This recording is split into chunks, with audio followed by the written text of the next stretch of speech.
నా పేరు doctor CL Venkatrao.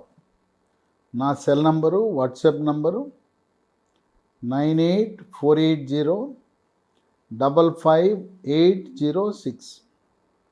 నా సెల్ నంబరు, వాట్సాప్ నంబరు 9848055806. రతి క్రీడలో పాల్గొన్నప్పుడు కొంతమంది మహిళలకు కళ్ళలో నీరు వస్తుంది. ఆ కళ్ళలో నీరనే దేనికి సంకేతం? అది ఆనందానికి సంకేతం. ఆనంద బాష్పాలు ఎలా వస్తాయో, సంతోషం వచ్చినప్పుడు కళ్ళలో నీరు కనపడితే మీరు మీ భార్యని పూర్తిగా సుఖపెట్టారనే సంకేతం. రతి క్రీడలో పాల్గొనేటప్పుడు భార్యాభర్తలు సిగ్గుపడకూడదు. సిగ్గు అనేది విడనాడాలి. తర్వాత ఈనాటికి కూడా రతి క్రీడ పట్ల అవగాహన గ్రామీణ వాసులకు, నిరక్షరాస్యులకు లేదు. ఎలా చేసుకోవాలి, ఏం చెయ్యాలి, ఎలా తృప్తిని పొందాలి, ఎలా భావప్రాప్తిని పొందాలని స్కూళ్ళలో, కాలేజీలో మన అధ్యాపకులు, పంతులు చెప్పరు. దాంట్లో పుస్తకాల్లో ఏమి రాయరు. తర్వాత స్నేహితులకి కూడా అంతంత మాత్ర పరిజ్ఞానం. అత్తమామలు చెప్పరు, అమ్మా నాన్న చెప్పరు. ఎవరు చెప్పనప్పుడు పాశ్చాత్య దేశాల్లో, అమెరికాలో లైంగిక విజ్ఞానం అనేది స్కూళ్ళలో, కాలేజీల్లో అందిస్తారు. మన భారతదేశంలో లైంగిక విజ్ఞానం అంటే ఏదో తప్పు అనే విధంగా చూస్తారు. తప్పు కాదు, ఇదొక శాస్త్రం. లైంగిక విజ్ఞాన శాస్త్రము. చాలామందికి దీని పట్ల అవగాహన లేదు. అవగాహన లేని కారణం వల్ల సంతానము కలిగే విషయంలో కానీ, లేదు భార్యాభర్తల మధ్య ఆనందం పొందే విషయంలో తృప్తి పొందక పక్కచూపులు చూస్తుంటాడు. భర్తకు భార్య సరైన ఆనందాన్ని ఇంట్లో ఇవ్వలేనప్పుడు కృత్రిమ ఆకర్షణలకు పోయి పక్కచూపులు చూస్తారు. ఇంకా ఎవరో ఆనందాన్ని ఇవ్వటానికి ఆకర్షణిస్తారు. కొన్ని పనులు భార్య చేయటానికి అంగీకరించదు. అవే బయట ఉన్న మహిళలు సరే వాళ్ళు డబ్బు కోసమో ఇంకొక ఆకర్షణకు లోనై ఈ పురుషులను రెచ్చగొట్టడంలో కానీ, తృప్తిపరచటంలో కానీ, ఇంట్లో లేని సుఖము బయట ఉండటం వల్ల పురుషులు బయట స్త్రీలకు అలవాటవుతారు. కొంతమంది స్త్రీలు పురుషాంగము చేత్తో పట్టుకోవటానికి కూడా వెనుకంజ వేస్తారు. పురుషాంగము చేత్తో పట్టుకుంటే ఆ పురుషాంగములో ఉండే కామనాడులు ప్రేరేపితమై మగవాడు వేడెక్కిపోతాడు. అదేవిధంగా స్త్రీలో కొన్ని ప్రాంతాలలో కామనాడులు ఉంటాయి. కామనాడులు పెదాల్లో ఉంటాయి, ముక్కు, చెవులు, మెడ ముందు భాగం, అలాగే మెడ వెనుక భాగం, రొమ్ముల్లో చనుమొనలు, బొడ్డు, ఛాతీ వెనక భాగాన స్త్రీలు లో నెక్ జాకెట్లు వేసుకుంటారు. ఆ లో నెక్ జాకెట్ వేసే ప్రాంతం అక్కడ ముద్దు పెడితే అక్కడ కామనాడులు ప్రేరేపితమవుతాయి.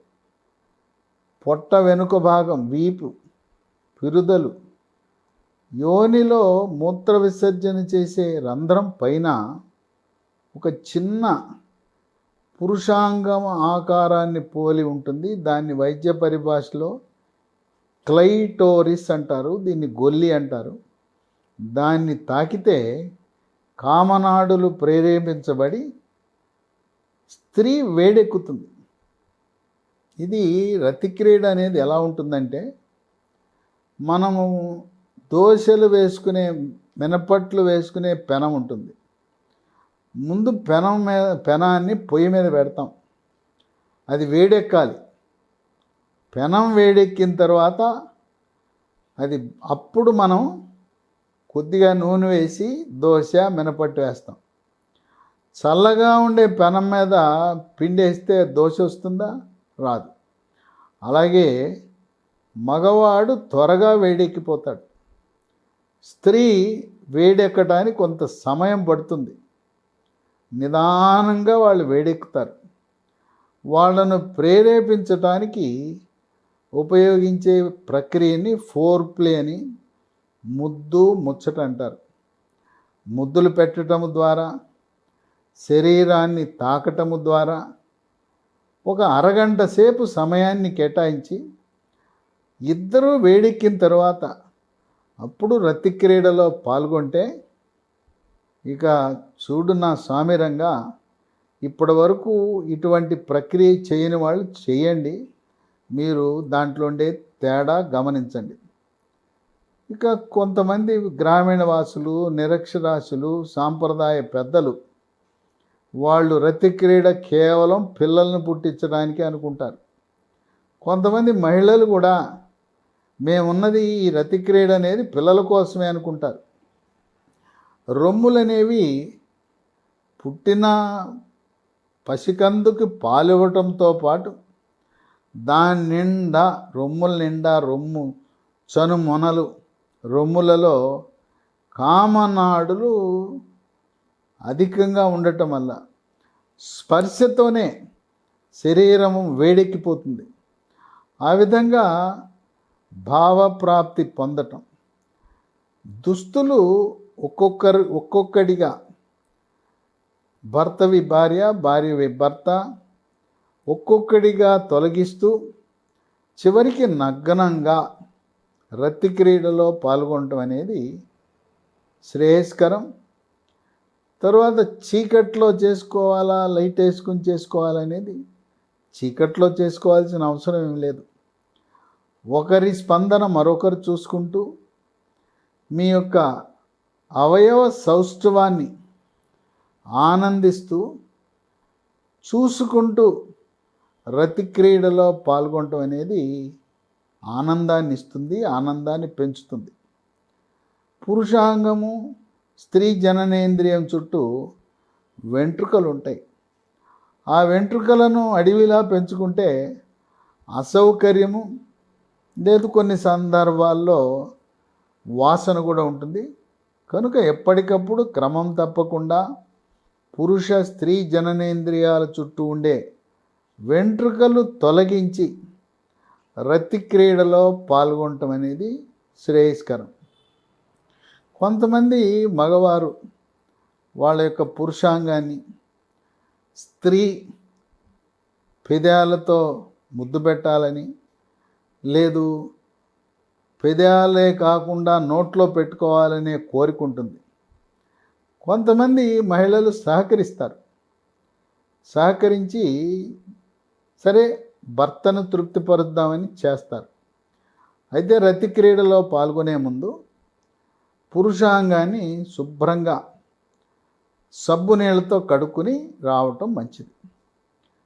సబ్బు నీళ్ళతో కడుక్కున్న తర్వాత నోట్లో పెట్టినా కూడా ఎటువంటి ఇబ్బంది ఉండదు.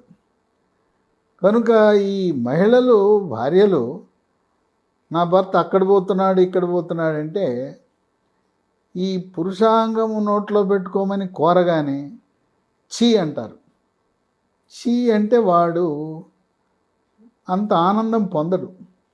ఏదో రకంగా తృప్తి చెందాలి, తృప్తి పొందాలి. నువ్వు నోట్లో పెట్టుకోనంటే నోట్లో పెట్టుకునేవారు ఎక్కడ దొరుకుతారా అని చూస్తూ ఉంటాడు. నోట్లో పెట్టుకోవటం వల్ల ఎటువంటి అనారోగ్య సమస్యలు రావు, మీకు జబ్బులు రావు. ఒకవేళ ఏదైనా పొరపాటున వీర్యము నోట్లో లీక్ అయినా మింగినా ఏమీ కాదు. వీర్యము మింగటం వల్ల ఎటువంటి అసౌకర్యము, అనారోగ్యము రాదు. కనుక మీరు భర్తని సుఖపెట్టడంలో ఒకరికొకరు మీ యొక్క కోరికలను మన్నించడానికి అలవాటు పడాలి. అంతేగాని అది నచ్చదు ఇది నచ్చదు, కొంతమంది వివిధ భంగిమలను ఇష్టపడతారు. ఎప్పుడూ ఒకే భంగిమ కాకుండా వాత్సాయన కామశాస్త్రంలో ఉండే రకరకాల భంగిమలు, రోజుకొక రకమైన భంగిమతో ఆనందం, ఉత్సాహం, ఉల్లాసం, భావప్రాప్తి పెరుగుతుంది. అందువల్ల ఏది కూడా ఒకరికొకరు ఇది నాకు ఇష్టం లేదు, ఇది నాకు వద్దు అనకుండా మీ పార్ట్నర్ యొక్క అభీష్టం మేరకు మీరు సహకరించే ప్రయత్నం తప్పకుండా చేయాలి. చేయటం వల్ల భార్యాభర్తల మధ్య బంధం, అవినాభావ బంధం, ఆనందం, భావప్రాప్తి, స్వర్గలోక సుఖాలను పొందుతారు. మనసులో ఉన్న కోరికలను భర్త కానీ భార్య కానీ తీర్చనప్పుడు ఎవరు తీరుస్తారా అని ఎతుకుతూ ఉంటారు. కొంతమంది స్త్రీలు ఆ యోని చేత్తో స్పృశించటం ఇష్టపడతారు. కొంతమంది నాలుకతో దాన్ని అంటుకోవాలని కోరుకుంటారు. నాలుకను యోనిలో ప్రవేశపెట్టాలని కోరుకుంటారు. అదేం తప్పు కాదు, దానివల్ల నష్టమేం లేదు. నాలుకను యోనిలో ప్రవేశపెట్టడం ద్వారా ఎటువంటి అనారోగ్యానికి దారితీయదు, అనారోగ్య సమస్యలు రావు. కనుక ఒకరికొకరు అర్థం చేసుకుని ముందుకు సాగాలి. అయితే తెల్ల బట్ట, వైట్ డిశ్చార్జ్ ఉన్న సమయంలో స్త్రీ యొక్క యోనిలో నాలుక పెట్టడం ఆరోగ్యకరము కాదని గమనించండి. సాధారణంగా రతి క్రీడలో పాల్గొనే సమయంలో కొద్దిగా జిగురు, కొద్దిగా నీరు లాంటి పదార్థం విడుదలవటం సహజసిద్ధమే. తెల్లబట్ట అనగా పెరుగులా, కుదుపల్లా వాసనతో కూడుంటుంది. ఇది షుగర్ ఉన్న మహిళలకు అధికంగా వస్తుంది. అలాంటి సమయంలో నాలుకను యోనిలో ప్రవేశపెట్టడం అంత సమంజసము కాదని గమనించండి. భార్యాభర్తలిద్దరూ మీరు బాగా ఆనందం పొందినప్పుడు భార్య కళ్ళలో నీళ్లు కనపడి అంటే మీరు రతి క్రీడలో ఛాంపియన్గా నిలబడినట్టు గమనించండి.